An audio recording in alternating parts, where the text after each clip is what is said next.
Hi అండి అందరికీ welcome back to our channel. ఈరోజు వీడియోలో సగ్గుబియ్యం కిచిడిని ఎలా తయారు చేసుకోవాలో చూపిస్తున్నాను. టేస్ట్ అయితే చాలా బాగుంటుందండి, చేయడం కూడా చాలా తేలికండి. సింపుల్ వేలో చెప్తున్నాను. మార్నింగ్ బ్రేక్ఫాస్ట్కైనా, నైట్లో డిన్నర్లోకైనా ఏదైనా లైట్గా ఉన్న ఫుడ్ రెసిపీని చేసుకోవాలనుకున్నా, నవరాత్రుల్లో ఉపవాసం ఉండే వాళ్ళకైనా ఈ రెసిపీ చాలా బాగా హెల్ప్ అవుతుందండి. పండగలప్పుడు, వ్రతాలప్పుడు, పూజలప్పుడు చాలామంది ఉపవాసం ఉంటూ ఉంటారు కదండి. అలాంటి వాళ్ళకి ఉల్లిపాయ లేకుండా ఏదైనా రెసిపీ చేసుకోవాలనుకుంటే కనుక ఇది మీరు ట్రై చేసుకోవచ్చు. టేస్ట్ అయితే డెఫినెట్గా చాలా బాగుంటుందండి. మీరైతే తప్పకుండా ఏదో ఒక టైంలో ట్రై చేసి చూడండి. మరి ఈ రెసిపీ ఎలా చేసుకోవాలో చూసేద్దామా? ఈ రెసిపీ చేసుకోవడానికి ముందు రోజు నైటే మనం సగ్గుబియ్యాన్ని నానబెట్టుకోవాలి. ఇక్కడ చూపిస్తున్న విధంగా లావు సైజు ఉండే సగ్గుబియ్యాన్ని తీసుకోండి. 1 కప్ దాకా సగ్గుబియ్యాన్ని బౌల్లోకి వేసుకొని శుభ్రంగా కడిగేసేయాలి. 2-3 సార్లు బాగా కడిగిన తర్వాత నీళ్లు లేకుండా వాచేసేయాలి. చూడండి, ఇలా సగ్గుబియ్యంలో పిండి లాంటి పదార్థం అనేది ఉండకూడదు. సో అలా బాగా కడిగేసుకున్న తర్వాత మళ్ళీ బౌల్లోకి సగ్గుబియ్యాన్ని తీసుకోవాలి. ఏ కప్లో అయితే మనం సగ్గుబియ్యాన్ని తీసుకున్నామో అదే కప్తో ఎగ్జాక్ట్గా 1 కప్ దాకా నీళ్ళు వేసుకోవాలి. ఇలా వాటర్ వేసిన తర్వాత నైట్ అంతా కూడా అలా వదిలేసేయండి. ఉదయానికల్లా చుక్క నీరు లేకుండా సగ్గుబియ్యం నీటిని మొత్తాన్ని పీల్చేస్తుంది. చూడండి, ఇలా పొడి పొడిగా తయారైపోతుంది అన్నమాట. నానిన సగ్గుబియ్యాన్ని బౌల్లోకి వేసి చూపిస్తున్నా చూడండి. స్టిక్కీగా లేకుండా ఇలా పొడి పొడిగా ఉండాలన్నమాట. ఇలా నానబెట్టుకున్న సగ్గుబియ్యాన్ని పక్కన పెట్టేసేయాలి. ఇప్పుడు స్టవ్ పైన ప్యాన్ పెట్టుకొని అందులోకి 1/3 దాకా పల్లీలు వేసుకొని దూరగా వేయించాలి. సన్నటి సెగ మీద నిదానంగా వేగించేస్తే పల్లి గింజలు లోపలి వరకు చక్కగా వేగిపోతాయి.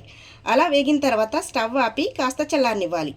చల్లారిన తర్వాత ఈ పల్లీలకు ఉండే పొట్టు ఈజీగా విడిపోతుందండి. పొట్టు తీసేసిన పల్లీల్ని మిక్సీ జార్లో వేసుకొని ఈ పల్లీని క్రష్ చేసుకున్నట్టుగా గ్రైండ్ చేసుకోవాలి. ఇలా గ్రైండ్ చేసుకున్న పల్లి పొడిని పక్కన పెట్టేసుకోవాలి. ఇప్పుడు తిరిగి మళ్ళీ ప్యాన్ని స్టవ్ పైన పెట్టుకోవాలి. 1 టేబుల్ స్పూన్ దాకా ఆయిల్ వేసుకోవాలి. అలాగే 1 టేబుల్ స్పూన్ దాకా నెయ్యిని వేసుకోండి. నెయ్యి కరిగి హీట్ అయిన తర్వాత ఇందులో 1 టేబుల్ స్పూన్ దాకా జీలకర్రని వేసుకోవాలి. జీలకర్ర కాస్త చిటపటలాడుతుండగా ఇందులో 1/2 ఇంచు దాకా అల్లం ముక్కని గ్రైండ్ చేసుకొని సన్నగా తురుముకొని ఇందులో వేసుకోవాలి. అలాగే 1 లేదా 2 పచ్చిమిరపకాయలని ఇలా చిన్న ముక్కలుగా కట్ చేసి వేసేయాలి. 1 రెమ్మ కరివేపాకు కూడా వేసేసి ఈ తాలింపుని కాస్త వేయించాలి.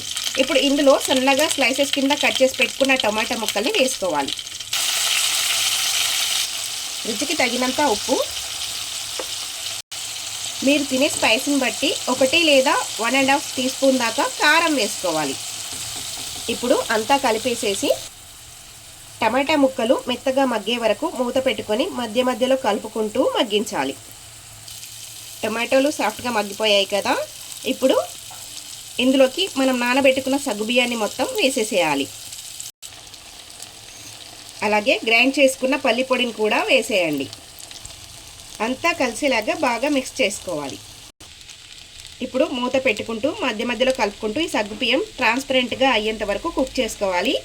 నానబెట్టిన సగ్గుబియ్యం కాబట్టి జస్ట్ 2 to 3 మినిట్స్లో కుక్ అయిపోతుందండి. ఇలా ట్రాన్స్పరెంట్గా అయిన తర్వాత దించే ముందుగా కాస్త కొత్తిమీర వేసి వేయించిన పల్లీలతో గార్నిష్ చేసి కలిపేసి పక్కకు దింపేసి వేడివేడిగా ఉండే సాబుదానా కిచిడి రెడీ అయిపోయింది. మరి కమ్మనైన సగ్గుబియ్యం కిచిడిని మీరు కూడా ఇంట్లో తప్పకుండా ట్రై చేయండి. ట్రై చేసి టేస్ట్ చేసిన తర్వాత మీ ఫీడ్బ్యాక్ని నాతో షేర్ చేయండి. వీడియో నచ్చితే లైక్ చేయండి. మీ ఫ్రెండ్స్కి, రిలేటివ్స్కి షేర్ చేయండి. మరిన్ని టేస్టీ సింపుల్ రెసిపీస్ కోసం మన ఛానల్ని సబ్స్క్రైబ్ చేసుకోండి.